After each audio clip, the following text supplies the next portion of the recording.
कुरान मजीद के बाद हदीस करीमा का मर्तबा आता है जो हमें ज़िंदगी का शौक़ देती है।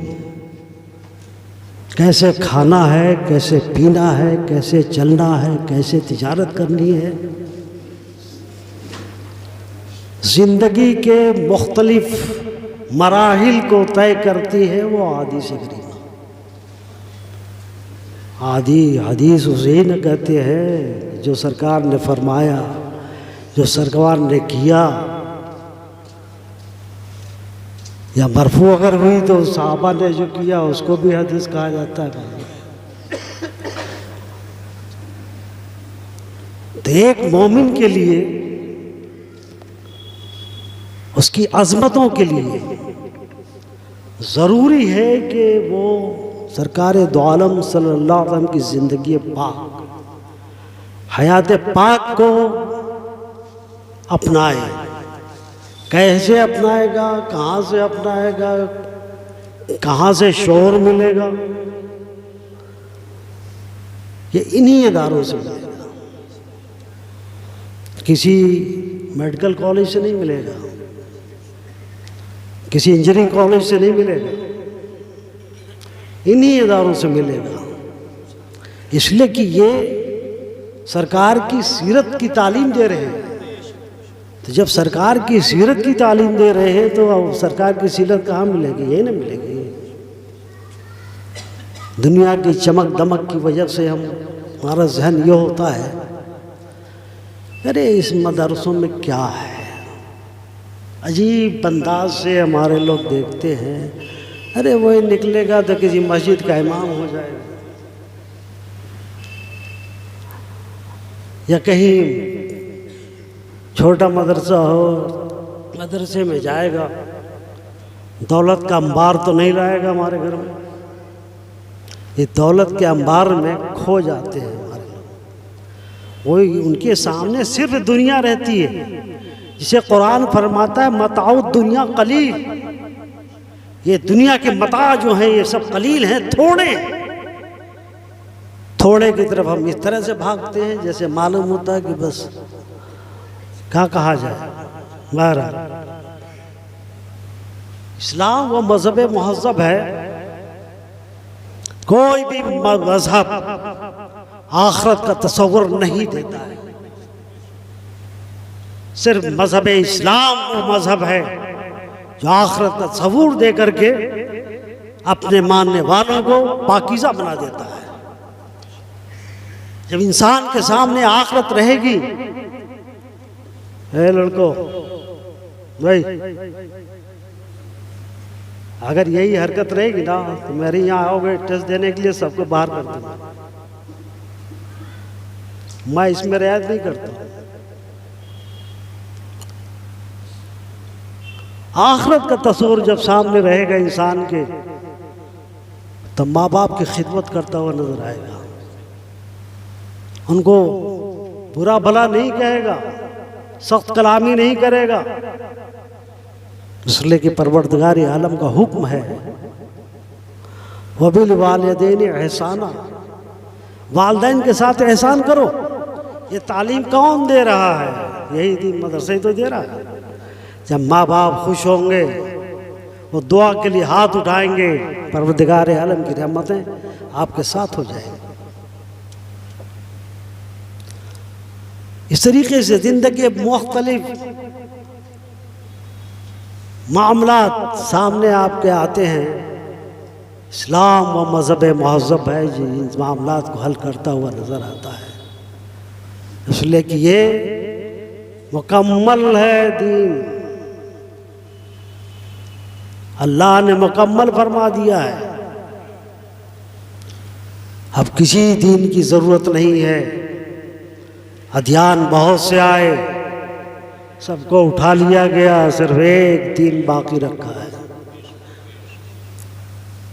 इन्नद्दीन इंदल्लाहिल इस्लाम, अल्लाह को सबसे ज़्यादा पसंदीदा दीन अगर कोई है दीन तो इस्लाम है। तो अल्लाह की पसंदीदगी ही के लिए तो पैदा किए गए यार। कुरान फरमाता है वमा खलक़तुल जिन्न वल इंसा इल्ला लियअबुदून, जिन्नो इंस को हमने सिर्फ और सिर्फ अपनी इबादत के लिए पैदा किया है। इबादत का मकसद होता है कि रब्बे कायनात खुश हो जाए, राज़ी हो जाए। हमारे दुनिया में आने का मकसद अल्लाह को राज़ी करना है, अल्लाह को खुश करना है। तो जब अहकाम खुदाबंदी बजा लाओगे तो अल्लाह राज़ी होगा, नाराज़ होगा जी, खुश होगा। अरे जब वो खुश होता है, दुनिया वाले खुश हो जाते हैं तो 26 जनवरी को मेडल्स देते हैं, ये तमगा दिया जाता है, ये इनाम दिया जाता है। रब्बे कायनात जब खुश होता है तो गौसे पाक बना दिया जाता है, ख्वाजा पाक बना दिया जाता है, मखदूम अशरफ बन जहांगीर सवरानी बना दिया जाता है। अब आप दोनों को देखो, जिनको तमगात हिंदुस्तानी या इंसान बांटता है, देता है, उनकी ज़िंदगी को देखो, उनकी कामयाबी को देखो, और परवरदिगार उनकी नवाज़िशात जिसके साथ होती है उनकी कामयाबी को देखो। हज़रत ख्वाजा गरीब नवाज़ अगर अपने प्याले को भेज दें गुलाम के ज़रिए, तना सागर का पानी को आना पड़ता है। आया कि नहीं आया? आपके हिंदुस्तान की तारीख़ रही है, क्यों आया है? लेकिन रब का हुक्म है कि मेरे ये बंदे वो हैं जिन्होंने मुझे खुश कर दिया, राज़ी कर लिया, तो मैं अपनी रज़ा की वजह से, अपनी खुशनुदी की वजह से मैं इनको उस मनसब पे भेज देता हूँ जब कायनात की एक एक चीज़ इनकी ग़ुलाम बन कर के रहती है। ये शऊर कौन देता है? यही मदरसा ही तो देता है, जिसकी आप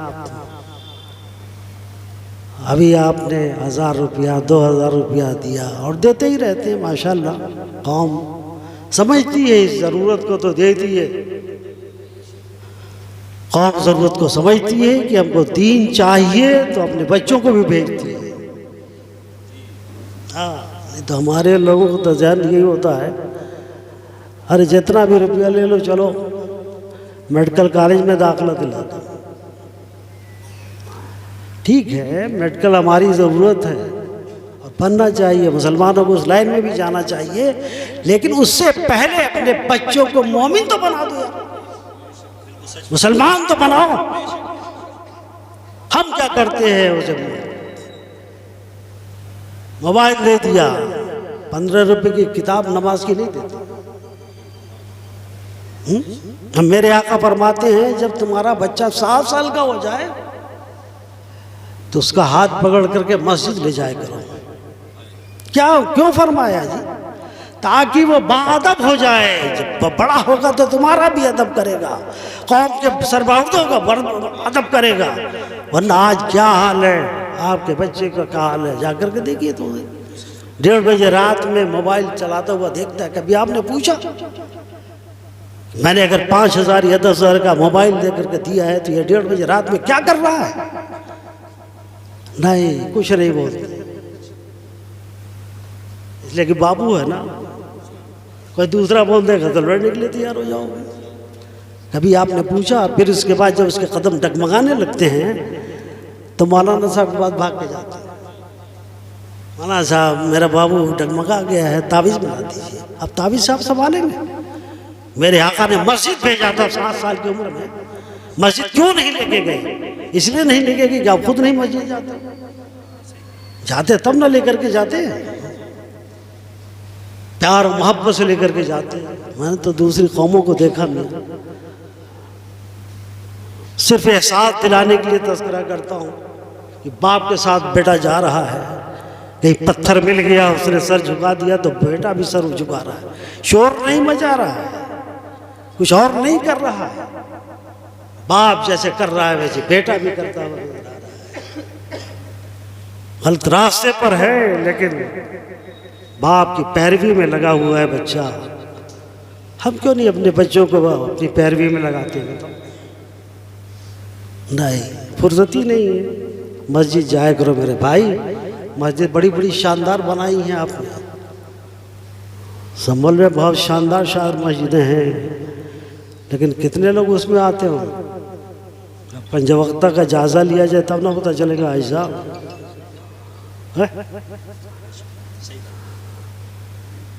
इतनी शानदार मस्जिद बना करके आपने दिखा तो दिया कि यहाँ के मोमिन यहाँ के मुसलमान अल्लाह के घर के बनाने में अपनी शानदारी का इजहार करते हैं। जैसे हमारे मुफ्ती साहब ने इन सबों के शानदार हार को निकलवाया है, अपनी शानदारी दिखाने के लिए हार पहनाया ना। नोटों का हार पहनाया, अल्लाह को पसंद है? अल्लाह को दिखावा पसंद है? नहीं पसंद है, नहीं, गलत है। अरे आप कितने मालदार होंगे यार, अडानी का मुकाबला कर सकते हैं मालदारी में, अंबानी का कर सकते हैं। आपसे बड़े मालदारों को अल्लाह ने पैदा कर रखा है ताकि आप अपने कंट्रोल में अपने को रख सकें और अल्लाह का शुक्र उसी मंजिल पर अदा करते हुए नजरा में अल्लाह का शुक्र अदा करने के लिए आपने मस्जिद शानदार बनाई है, उसमें जा करके शुक्राना अदा करो, नमाज पढ़ो। ये तो अल्लाह ने अपना शुक्र अदा करने के एक बहुत आसान रास्ता अता फरमा दिया है। फरमाता है इन्ना आतैना कल कौसर, ऐ महबूब हमने आपको खैर कसीर अता फरमाया है। उसी के बाद फौरन फरमाता है फसल्लि लिरब्बिका वनहर, ये खजानों का अंबार अता फरमाया गया है सरकार को। उसी के बाद क्यों फरमाया गया? ताकि शुक्र अदा, भाई कोई चीज़ मिलती है तो उसका शुक्रिया अदा किया जाता ना। शुक्र कैसे अदा करोगे? फसल्लि लिरब्बिका वनहर, इतना आसान है। नमाज पढ़ो, अल्लाह की राह में कुर्बानी पेश करो, यही सारी नेमतों का शुक्रिया अदा हो जाएगा। आसान है। आका ने फरमाया 7 साल की उम्र हो जाए तो ले जाओ, और 10 साल की उम्र में तो मार करके ले जाओ, सख्ती के साथ लेकर के जाओ, ताकि इसके कदम डगमगाने ना पाए, मुसलमान रहे, नमाज़ें पढ़ करके अल्लाह की इनायतों, अल्लाह की नेमतों का शुक्रिया अदा करता रहे। जब आप ये करेंगे तो आपका बेटा आपका वफादार होगा और वो वफादारी में आपकी खिदमत करेगा। आप उसके साथ जो भी करो वो आपकी खिदमत करेगा। तो हम सबको इसकी तरफ तवज्जो देने की ज़रूरत है।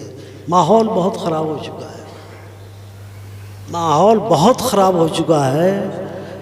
अब भी अगर हमारी आँख नहीं खुलेगी तो फिर कब खुलेगी बताओ तो सही। वरना गालिब का शेर मुझे याद आता है, आए है बेकसी इश्क पे रोना, आए है बेकसी इश्क पे रोना गालिब, किसके घर जाएगा सैलाब बला मेरे बाप, कहाँ जाएगा? इसलिए अपने बच्चों की तरफ तवज्जो दो, हमारी जिम्मेदारी है। बच्चों का हक हम पर यह है कि हम उनको दीदार बनावे, और दीनदार बनाने का सिला सुनो। आज लिखा रहता है ना, बच्ची बचाओ बच्ची पढ़ाओ, नारा दिया गया है। ये इनका नारा नहीं है, इनके पास कुछ है ही नहीं यार। तो इस्लाम की देन है, इस्लाम ने सब कुछ दिया है। आप तो चूँकि अपनी मालूमात को महदूद किए पड़े हैं ना, तो आप समझते हो अरे नया नारा हमारे सामने। सरकार दो आलम सल्लल्लाहु अलैहि वसल्लम जब तशरीफ लाए, क्या हाल था बताओ? हाल ये था कि बच्चियों कबूल नहीं की जा रही थी। ये जिनको जिंदा रहने का हक नहीं है, ज़माने का मिजाज था ये हाल।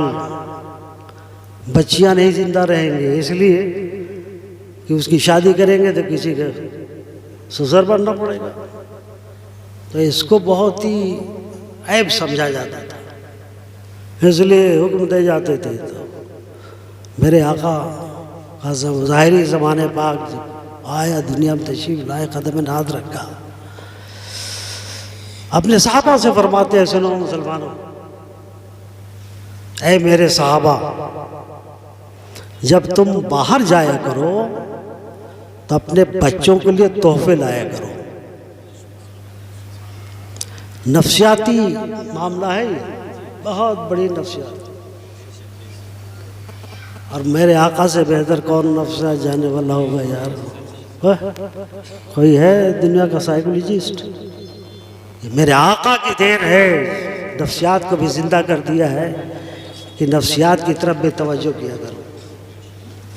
फरमाते हैं कि जब तुम बाहर से आया करो तो अपने बच्चों के लिए तहाइफ लेकर के आया करो, इसलिए कि उनकी नफ्सियात ये है कि वो आपकी खैरियत नहीं पूछेंगे, बच्चे आपके झोले की खैरियत पूछेंगे कि हमारे लिए हमारे बाप क्या लेकर के आए हैं, क्या लेकर के आए हैं। अगर उन्होंने झोला तलाश करना शुरू किया और नहीं मिलेगा तो उनका दिल मलूल होगा कि नहीं होगा, रंजीदा होगा कि नहीं। तो मेरे आका सल्लल्लाहु अलैहि वसल्लम को इतना भी बच्चों का रंज पसंद नहीं है, तो बच्चों की जान लेंगे यार, है? और फरमाते हैं कि सबसे पहले किसको दोगे? अपनी उस सबसे छोटी बच्ची को दो जिसको तुम खत्म करने के लिए कह जाया करते थे। मामला ये था कि जब ये लोग जाते थे, अगर बीवी हामला है तो कह जाते थे कि मेरे आने से पहले अगर तूने बच्ची जन्म दे दी तो बच्ची को मेरे आने से पहले ही खत्म कर देना।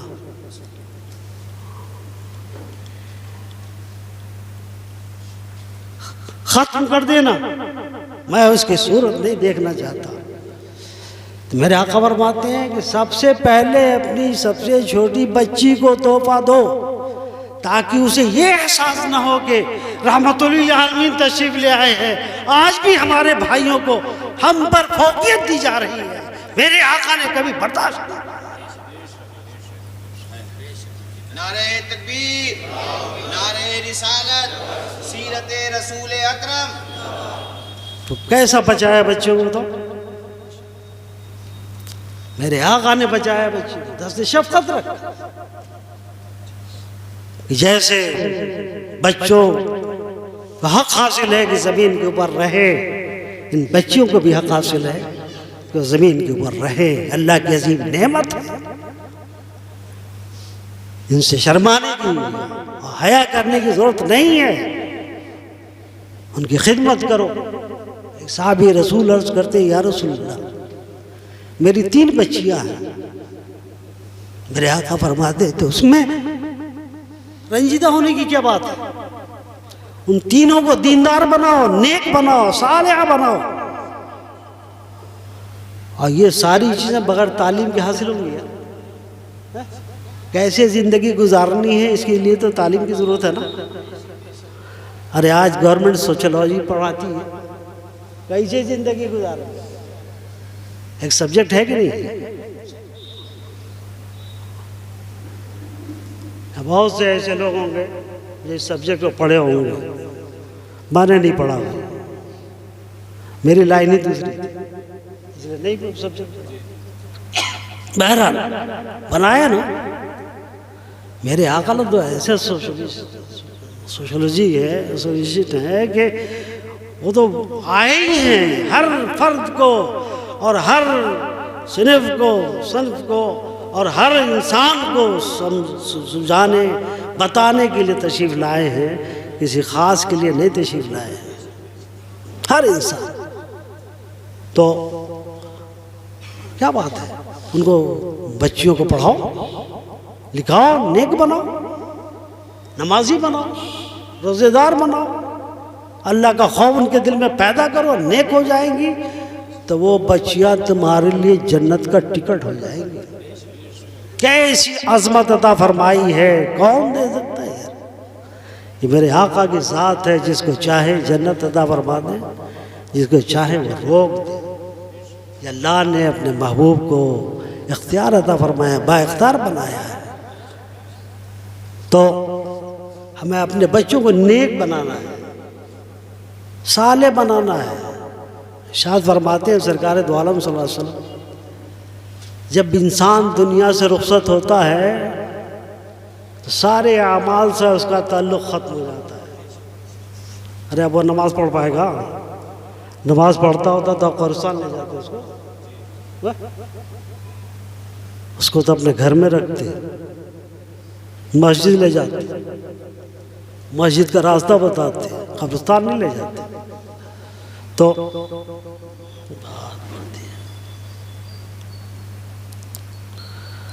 फरमाते हैं कि सारे अमाल से का उसका ताल्लुक़ ख़त्म हो जाता है। लेकिन अब भी 3 चीज़ें ऐसी हैं, अगर वो कर छोड़ करके गया है तो उसको फ़ायदा पहुंचता रहेगा। मरने के बाद जब आदमी की जिस्म से रूह निकल जाती है ना, अब कोई सवाल ये नहीं होगा कि तूने नमाज क्यों नहीं पढ़ी। वो तो जब दोनों जुड़े हुए थे ना, रूह और जिस्म का ताल्लुक़ था, तब आपसे उस वक्त का सवाल होगा कि नमाज क्यों नहीं पढ़ी। जब ताल्लुक़ ख़त्म हुआ कोई सवाल नहीं, तो फ़ायदा कैसे पहुँचेगा? फ़ायदा पहुँचाने का भी रास्ता, अरे वो तो दुनिया को फ़ायदा पहुँचाने के लिए तशरीफ़ ही लाए, तो बाद का भी तो इंतज़ाम कर दिया उन्होंने। शान है हमारे और आपके आका जनाब मोहम्मद रसूलुल्लाह सल्लल्लाहु ताला अलैहि वसल्लम। तो फरमाते हैं अगर उसने सदक़ा जारिया छोड़ा हो। सदक़ा जारिया क्या है? जैसे मदरसा है ना, देखो मदरसे का फ़ायदा यार, ये फ़ायदा है मदरसे का। आपने इसका ताउन किया, इसकी तामीर करा दी। ये हालात हमारे हैं, इसकी वजह से मदरसा अगर बंद हो गया, लेकिन जो बच्चे यहाँ से निकल करके जाएंगे ना, वो जहाँ जाएंगे, जो कुछ भी तालीम किसी को देंगे, सबका अजर व सवाब आपके नामा-ए अमाल में दर्ज होता रहेगा। ये है सदक़ा जारिया। मस्जिद तामीर हो रही है, आपने हिस्सा ले लिया, कोई भी उसमें नमाज पढ़ने के लिए जाएगा तो उसको उसकी नमाज का सवाब मिलेगा। और चूँकि मस्जिद में आपने हिस्सा लिया है, बनवाया है, नमाज पढ़ने का मौका दे दिया है, तो इसकी वजह से उस नमाज का सवाब भी आपको मिलेगा। तो इसका ये मतलब नहीं कि नमाज़ी छोड़ दो आप, हम सवाब जो आएंगे उनका सवाब लेते रहेंगे। लेकिन आप किन्हें क्यों नहीं पढ़ी, इसका तो जवाब देना पड़ेगा ना। उसका जवाब तो दुनिया से लेकर के आखिरत तक रहेगा। दुनिया में आज हमारे पर मार पड़ रही है, एक वजह ये भी है बेताल्लुक़ नमाज से, मस्जिदों से बेरग़बती, ये सारी चीज़ें हमारी तबाही का वजह बन रही है। तो बहुत लंबी बात हो जाएगी, मुख्तसरन सुन लीजिए कि सदक़ा जारिया छोड़ा। दूसरी चीज़ क्या है? इल्म छोड़ा। अब ये मौलाना लोगों को आप क्या समझते हैं? अगर ये एक किताब मसले मसाइल की लिख करके शाये कर दे तो इन्होंने इल्म छोड़ा है। कोई भी उसमें से मसला पढ़ करके आपने उस पर अमल करना शुरू किया तो आपको अपने अमल का सवाब मिलेगा, चूँकि वसीला बनी थी किताब इनको भी उतना ही अजर सवाब मिलता जाएगा। तीसरी चीज़ मेरे आका फरमाते हैं, नेक औलाद छोड़ी हो जो उसके लिए दुआए खैर करती हो। तो आपने तो नेक नहीं अगर बनाया है तो दुआ करेगी औलाद। तो हमें अपने बच्चों को नेक बनाना है। नेक बनाओगे कुरान मजीद पढ़ेगा, नेक बनाओगे तो जो नेक काम वो करेगा उसको अजर सवाब मिलेगा। चूँकि आप वजह थे नेक बनाने के, इसलिए आपको भी उसका अजर सवाब मिलता रहेगा। इसलिए हम लोग जोर देते हैं कि अपने बच्चों को नेक बनाओ, साले बनाओ, अच्छा रहेगा, माहौल भी अच्छा रहेगा, माशरा भी अच्छा रहेगा, आपका घर भी अच्छा रहेगा। तो इसलिए इन मदरसों से वाबस्ता रह करके आखिरत को बनाने की कोशिश करो।